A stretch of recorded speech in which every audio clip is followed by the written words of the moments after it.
everybody. Thank you for attending today's session.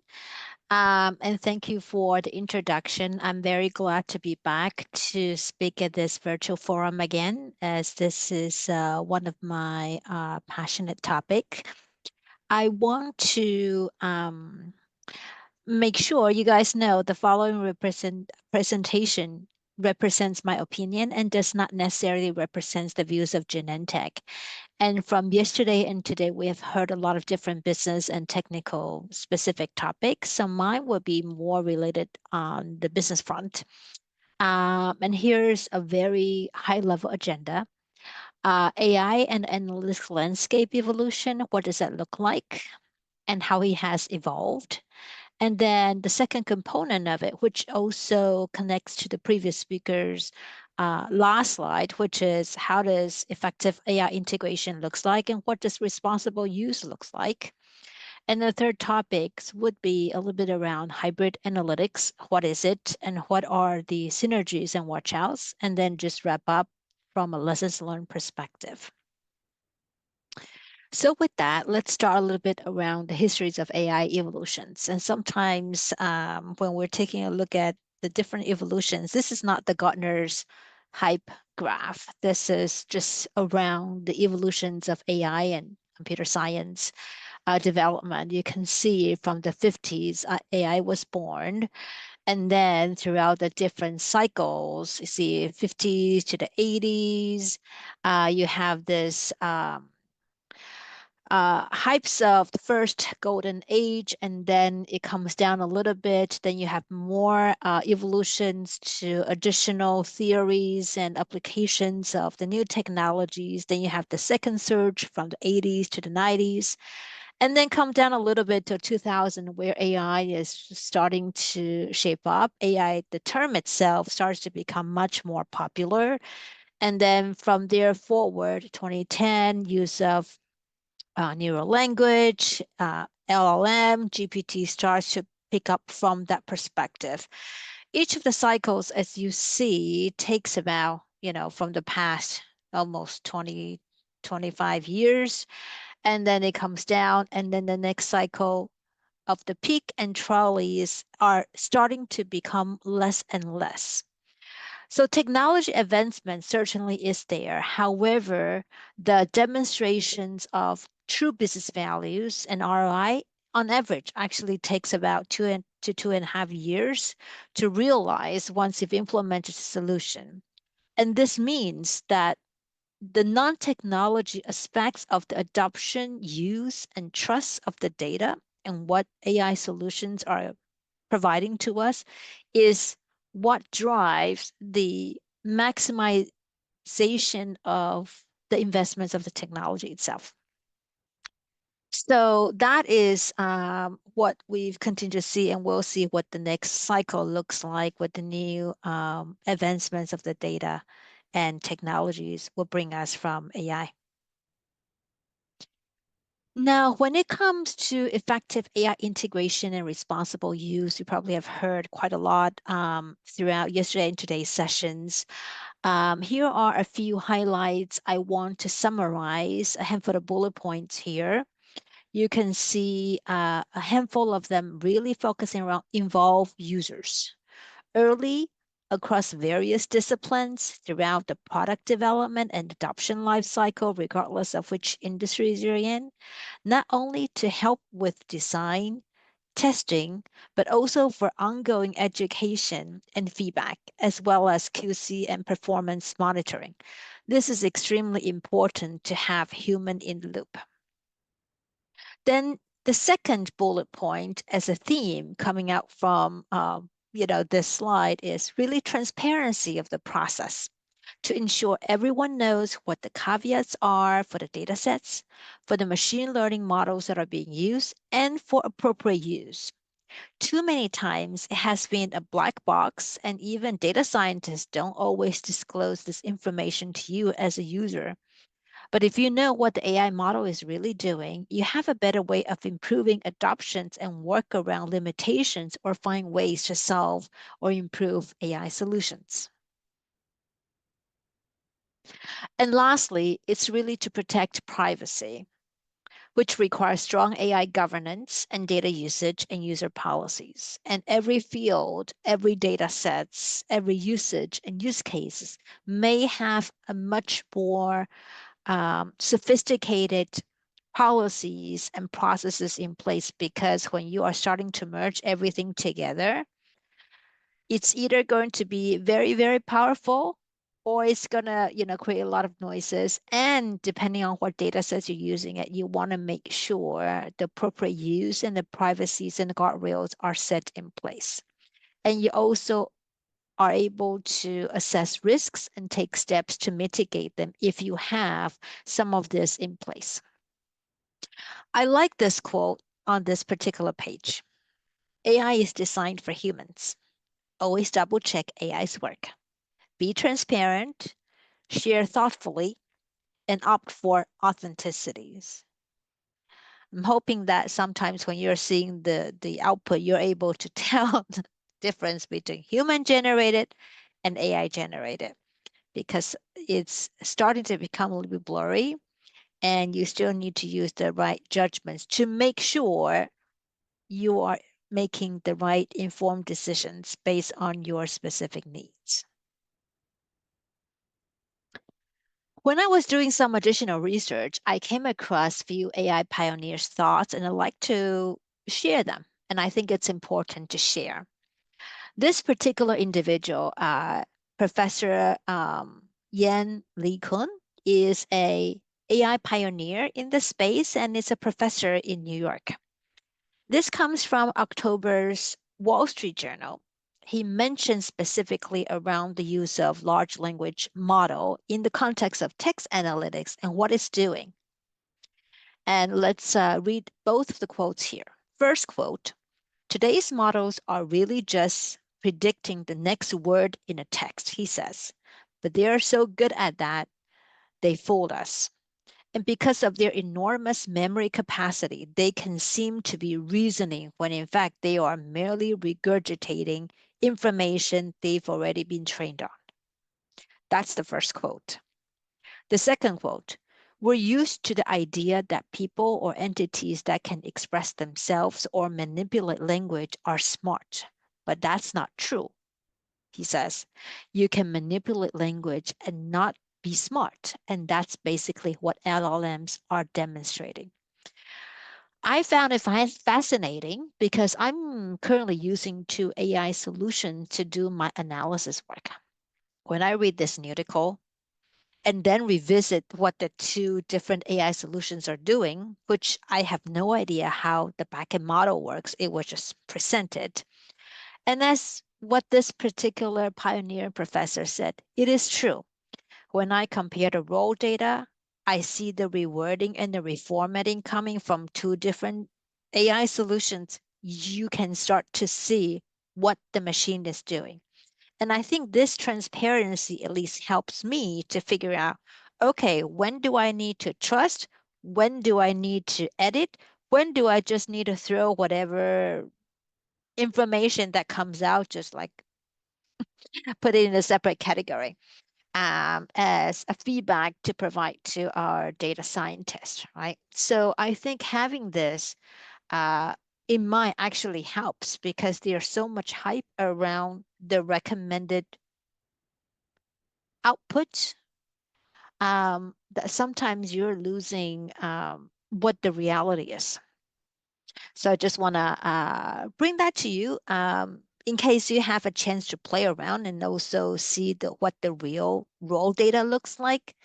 You can start to see the difference of what's working, what's not working, and what you can do to edit and make it better.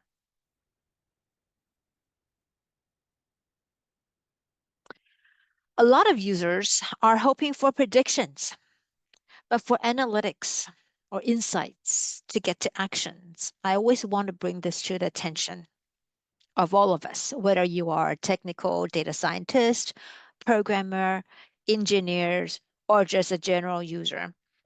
Data doesn't give you insights. It gives you data that gives you clues into possible insights. The notion of actionable insights means you actually still need to know what actions are important for you to take. Many times when you ask folks, I just want AI to provide recommendations. And when you ask, what actions would you like to take? The answer is not clear. So I think if you are clear in terms of your end goal, here are the possible actions I would like to get. Then looking at some of the recommendations, whether or not it is something erroneous or novel or something you've done, it will become much more clearer to figure out how do you trust and get to the real insights and actions that you want. Can we trust AI? I heard this was discussed a few times in some of the sessions. I think, let's take a look at this particular graph. This particular graph comes out from a recent survey in 2022. The sources come from KPMG and the University of Queensland. They did a global surveys for users across different countries. And throughout the different countries, you see India's ranked very high, China second, South Africa, Brazil, Singapore, United States.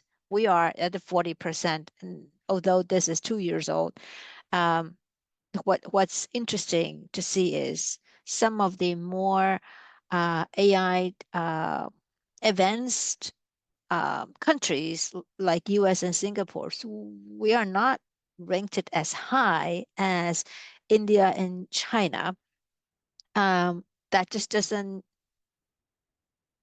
mean um, we don't trust. And there's a lot of AIs, but I think a lot of it has to do with the regulatories, government protections, and promotions of use of AIs.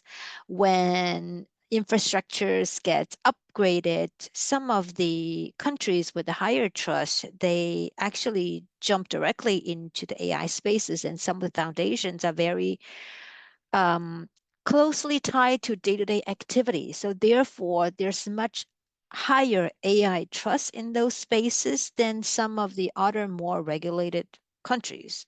So I think this is just an interesting factoid to just see, where the development of the countries are and how much they are trusting and using AI. And what do you do when you run into challenges using AI? Have you had situations you look like this, or you wanted additional help, or you come to a full circle of realizations and getting frustrations and just, hey, you were being told to have this wonderful tools, and then you open up the hood and then you wonder what's going on, and then you come to realization, because what we want is to put AI to work for people and not put people to work for AI.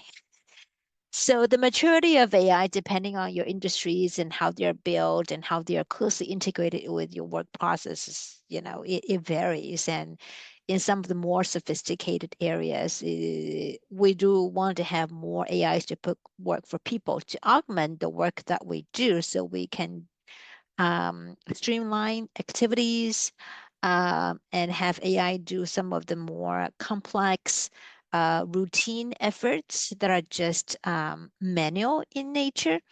So we really want to put AI to work for people and not the other way around, which in the early development of AI, you probably have to spend more time working for AI than to have the tools work for you.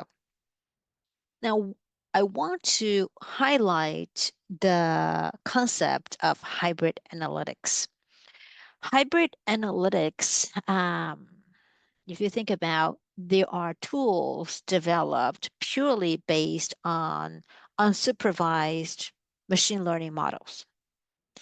Then in the past, in earlier cycles of the latest AI trends, we have rule-based approach.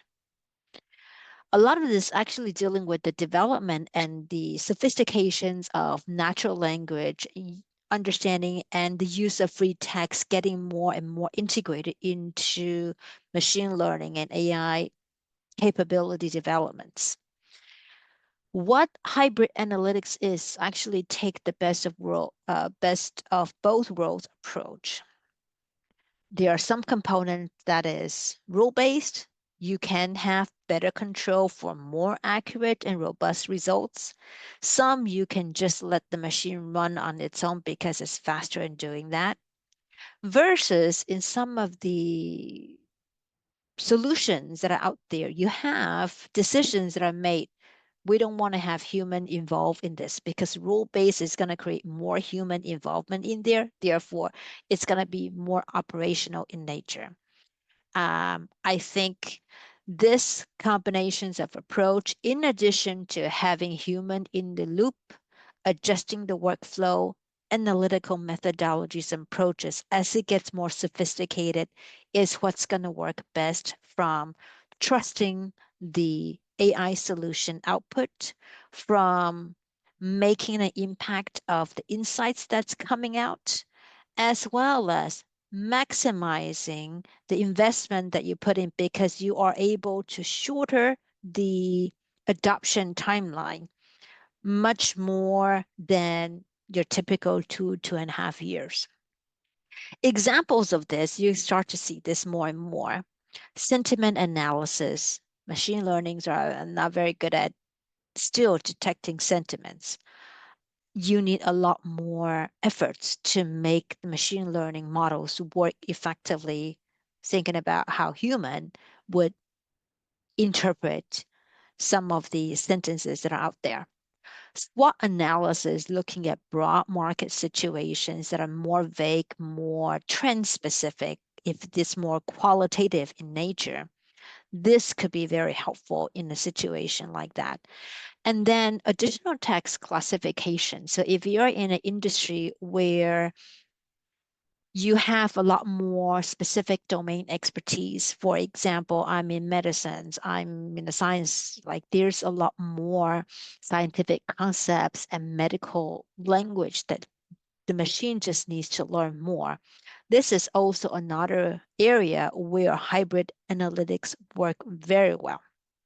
So in summary, hybrid analytics is a combination of multiple AI techniques, machine learning unsupervised plus rule-based approach, in addition to human in the loop throughout the process. Okay. So that is where it worked best. And synergies and the watch outs of the hybrid analytics, it not only improves the accuracies, it helps with flexibilities and speed, but it also creates the right level of transparencies here because the transparencies are allowing you to identify which ones to leverage for rule-based and which ones are utilized for unsupervised machine learning approach, just to let the LLMs and the ChatGPT likes to do whatever it's doing. And then the watch outs, there's always a watch out, is how do you effectively incorporate human domain knowledge? As it becomes more sophisticated, or there are different components and life cycle of your questions you're trying to address. So that's one of the watch out, and also have an integrated approach to have human in the loop. This has not been an easy process to always build in because when things get automated, the desires to have more humans getting involved is less. But in fact, how do you build in the right sequence and checking points to have this continuous cycle? It's very, very important. And the last piece as a watch out is your data curation. Quality data is important. You don't want to have a garbage in, garbage out situation. So that's the hybrid analytics that I think has worked very well and continues to work very well, but it really depends on your specific business needs as well as the sophistication and maturity of the solution that you are using or developing. Now, as lessons learned, we've talked about, the context of evolutions, how best to utilize AI solutions responsibly, and also, what the actual machine learning model in the example of a text, what it's doing, I want to bring this together to make sure as you're thinking about using your different AI solutions, whether you're building or you are adopting or you are training, whatever your role is, understanding the context and meeting the business needs and design it to where people will be using it is very important. It's not always a, hey, we have this great idea, great model, let's try it out. No, identifying that specific need is always the number one things I would recommend. And then follow from there is how do you think about connecting process, data, insights to align to actions to know where AI fits in nicely would be helpful. A lot of times people say we can automate, then we don't think about what are the component of the process steps involved, which delays the adoption and change management aspects of AI. The third component here is human in the loop. You've heard me talk a lot about human in the loop from responsible use, from making decisions, from taking actions, and from hybrid analytics.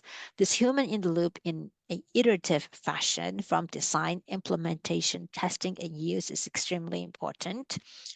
And then from there is your responsible use of AI, bringing people along, early involvement, transparency, and having the right governance models and privacy guardrails in place to then measure impact. This is a continuous cycle. And the end here in this kicker, trust equates to adoption, which equates to business values.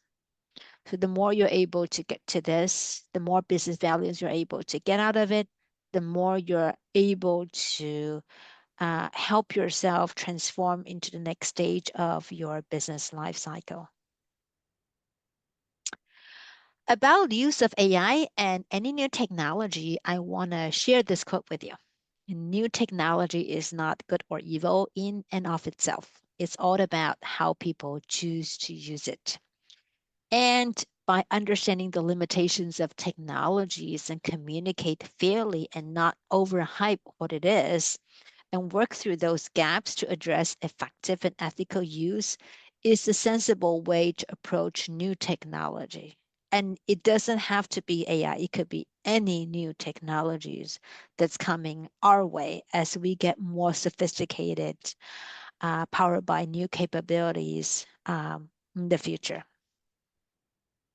So with that, I would like to thank you for listening to this particular presentation. I hope it's helpful for you to get a different lens from the business side around the use of new technologies. So thank you.